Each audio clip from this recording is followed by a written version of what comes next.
As I watched Last Action Hero, I thought of a line written by film critic Vincent Canby at least a decade ago, that with the homogenization of the American film industry, with escalating budgets and safe subjects, we were heading toward a time when, in a manner of speaking, there would be just one movie made in a year. And Last Action Hero could be that film.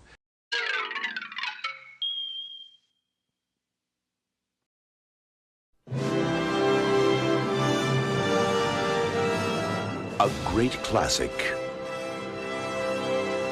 comes to the screen. Stay thy hand, fair prince. Who said I'm fair? He said he would be back, and he was. Arnold returned to the big screen in 1993 to follow up the huge success of his previous film, Terminator 2: Judgment Day. This time Arnold would play himself, an actor playing the part of Jack Slater, part of the Jack Slater movie franchise. In the movie, a young boy, Danny, is magically transported into the latest Jack Slater film. In this film, Arnold would also serve as the executive producer. For directing, the studio would turn to John McTiernan, who had directed The Hunt for Red October a few years before. The script would be doctored and rewritten a number of times, even being punched up by Carrie Fisher. Coming off the huge success of Terminator 2, the studio knew this would be a huge hit. With so much hype for the film, it caused Universal Pictures to move the release date of Jurassic Park up 1 week earlier to June 11th. It wasn't just the movie studio, as most movie insiders were promising that this would be one of the biggest films of 1993. On the film's release, it placed second at the weekend box office, just behind Jurassic Park, who was still breaking summer box office records. It would end that first opening weekend with $15 million, as Jurassic Park would pull in on its second weekend $38 million. Columbia hoped that it would pick up in its second release after some of the hype of Jurassic Park died down, but the film would drop 47% in its second weekend. Before the release, Arnold had tried to pressure the studio to move the release date 4 weeks, so it wouldn't have to compete with Jurassic Park. But the studio felt that would cost them millions of dollars, and moving the date would create negative press for the film. The movie, thought to be the biggest hit of 1993, turned out to be the biggest flop of the year.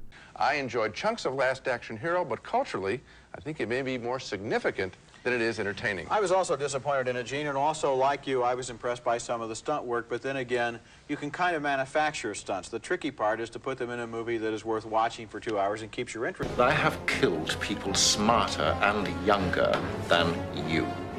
With bad reviews and opening up the second weekend of one of the biggest films in history, the movie flopped and would only bring in $137 million on an $85 million budget. One of the companies that Columbia reached out to promote the film was Mattel, to make a line of action figures based on the film. Make no mistake, Jack Slater is the last action hero. Ah! Ripper, you're looking sharp today. Whack! Big mistake. Cool, Slater talks! Whack! Welcome, Slater. Jack, help! Pull up a chair. Heads up. Yo! Ooh, Danny, don't let them get away! Oh no! You guys still hanging around? Sound Punch Slater and Chair Crashing Slater talk and make sound effects. Other figures sold separately, new from Mattel.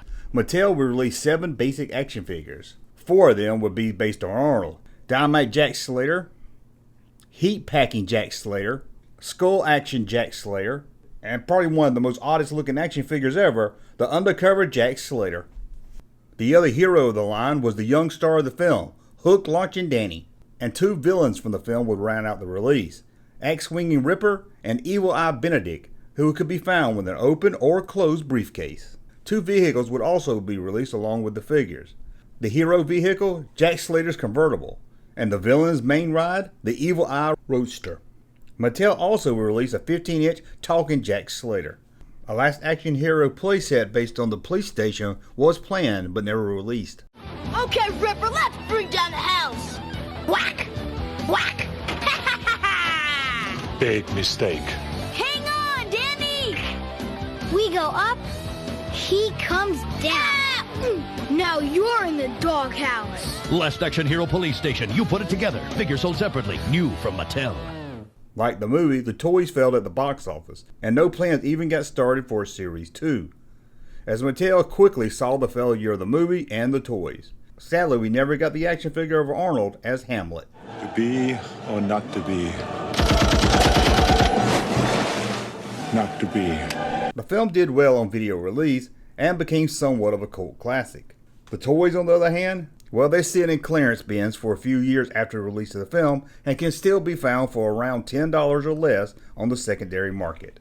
Well, that's a look at the failed action figure line to the last action hero. I want to thank you for watching. As always, thumb up if you like my content, subscribe to the channel, and we'll talk again soon. I'll be back. Ha! You did not gonna say that, did you?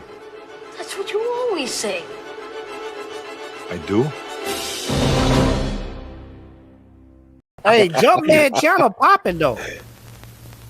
Thank you, sir, for that unsolicited testimony.